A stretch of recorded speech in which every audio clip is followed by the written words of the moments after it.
Hey, how are you again? It's Fern, back for the lessons of the week. I thought I'd try a new camera angle, although I kind of feel like the doggy version of Mount Rushmore.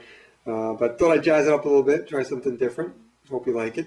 Who knows? Feel free to send me emails commenting on how stupid it looks or how funny you think it is. But today I want to talk to you about something that came up in a session I had over the past week that I think is really important to consider. And that is always looking at the big picture. And thinking beyond your immediate world that you're in right now with your dog. I had a client today that I did a session evaluation on a dog who was about a 10-year-old dog who has a lot of medical issues. It's diabetes and a bunch of different things that are limiting the dog's ability to do things because it's insulin dependent, and also it's a little kind of a fragile dog. And the dog's 10, and she wants the owner wants to go on vacation. Is trying to find some place to put her dog, so she can comfortably go on vacation and know that her dog with some medical needs is taken care of. The problem is the dog has some pretty severe separation anxiety, won't eat, is very whiny, and it becomes tricky to leave the dog anywhere because there's only specific kind of places that she can leave the dog, and that's someone who knows how to administer the insulin shots. So basically, she got to the point where she can't find any place to bring it because the dog cannot be alone, because it won't eat. It just has severe separation anxiety where it's just an emotional distress, which is turning into physical distress, which for a dog with that age and with the medical problems could be life-threatening.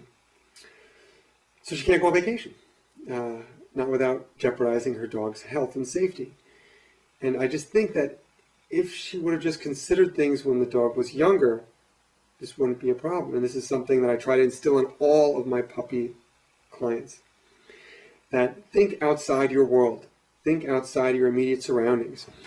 Just because, something is okay now in your immediate world doesn't mean it's going to be always that way. So you want to think big picture. So what I try to instill upon all my clients is, just because it's okay for you, think, will this be okay with everyone? So what I tell anybody with behavioral issues is, think 2-year-old niece, 90-year-old grandmother. Would this behavior be okay with my 2-year-old niece or 90-year-old grandmother? If not, we got to do things a different way, because one day my 2-year-old niece or 90-year-old grandmother is going to come over, and I can't just change the rules all of a sudden. It's going to be black or white across the board. One of the things I did with my dog is I made a lot of rules with play. And when I got Haley, my 11-year-old pit bull now, it was, 10 years ago, and I didn't think anybody would marry me, let alone have kids with me. But I made a lot of strict rules with play because one day I might have kids.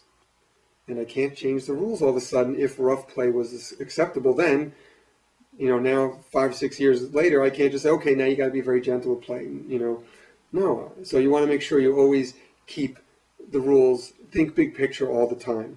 So you have that in the back of your mind that your dog is going to be okay in any setting, in any situation. And, for this dog that I just did the session with, I want to think about socialization and getting the dog comfortable being left alone. You may say, well, I work from home, or I could be with my dog all the time. I could take it to work with me. All that stuff is nice, but one day your dog may have to be alone. Who knows what your world is going to have? Who knows where your life is going to take you? If you think about those things in the beginning, it's going to make your life so much more versatile and stress-free as you get older and as you go to different environments and different places and different things happen to you and different people or dogs come in and out of your life. So always think big picture. You want to always prepare for everything if you can, so that no matter what happens, you don't have to worry about your dog. Your dog is cool with everything. So think about that. If you have any little problems now that seem like a mild inconvenience, that you may be enabling, that long-term could really affect the lifestyle, the quality of life of both you and your dog. And if you just put a little thought and a little time and training into it now, it's stuff you'll never have to worry about. So keep that in mind. I hope that helps you. I hope you're doing well with you and your dog, and I look forward to seeing you next week when we can do this all over again. I'm not sure if I'm going to keep this kind of angle here. We'll see what your comments are, if it makes you nuts or not. All right, until then, enjoy every day with your dog, and I will see you soon.